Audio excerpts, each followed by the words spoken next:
Hey, how you doing? Daniel Ruiz Tyson here. By the way, that thing there with the tissue over it, that's not a piece of miniature furniture. That is my coffee glass.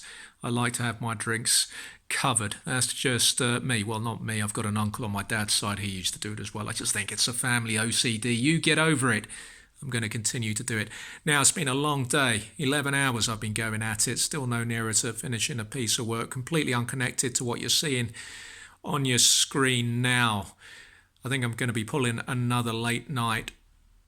And earlier on today, I started putting together a feature for my new old football show concerning this 1984 mini-series from Alan Bleasdale called Scully. It aired on Channel 4. It was a 7-part series about a boy who was convinced he could see Kenny Dalglish, and it was 7 episodes. I'm guessing that was because of Kenny Dalglish's shirt number. This is the show that made me want to become a writer. This is the show that had such an impact on my life 10 years before NYPD Blue. And the Scouse writers of that era, probably because of how Liverpool was being treated by Thatcher's government, they were writing stuff that 30, 35 years on is not matched by any modern TV drama that we are making in this country. So I've been trying to chase the cast and the crew. A couple of the cast have passed away, sadly.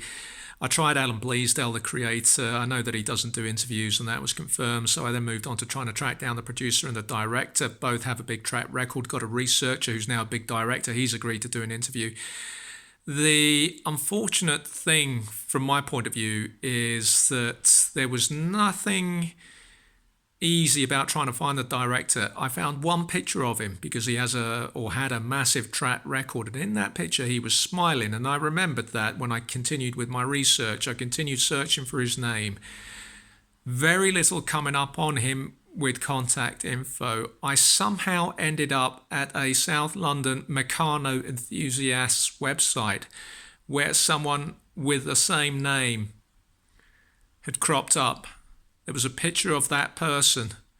They were also smiling. So I spent 30 minutes. I saved both pictures. I then brought them up on my screen after running virus checks, of course, and I started comparing their dentition. And I thought, I think that might be the same guy, because the guy I'm looking for would be in his 70s now. This Meccano enthusiast looks like he's roughly the same age. So I think, okay, I think this is the guy. I can't find any contact details for him. I'm going to go through this Meccano club, this Meccano enthusiasts club. And I emailed them and I said, is that such and such a guy there that is pictured with that Dalek Meccano piece, which was was impressive. I was not a Meccano guy, anything past Lego, and I was struggling. I'm a creator, you know how it works. And I was certain, I thought this is going to be brilliant because I will have got this guy for the show simply through the dentition. Who else is going to think like that? This is a perfect example of my talent. No other journalist is going to do such a thing. I am unique here. I'm tired. Let's just let that sound go. I'm not going to edit this. A few hours later, I get an email from the South East London Meccano Club. Dear Daniel, at least they got that bit right. Normally it's David. Dear Daniel, blah, blah, blah, blah, blah. We can confirm it's not the same person. We have had a look on IMDb and Google. Wasn't the time for me to tell them that I never use Google. Or Google even. Come on, get a grip. Finish this anecdote before it tails off.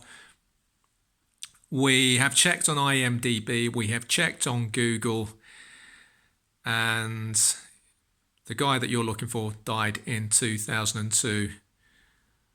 Kind regards, so and so. And as I said in the tweet, I think they enjoyed that last line a little too much, unfortunately. Unfortunately for me.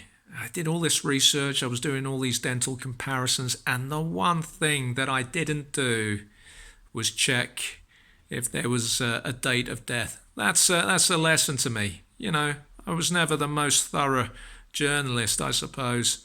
I just wanted to bring all these people together to talk about this great show, because it is a great show. It was a great show. It still stands up. And I'm looking forward to featuring it on my new Old Football podcast, When Shorts Was Short. You can follow this new show on Twitter and Instagram at Shorts Was Short. If the shorts weren't short, we don't talk about it. Hopefully this anecdote didn't tail off.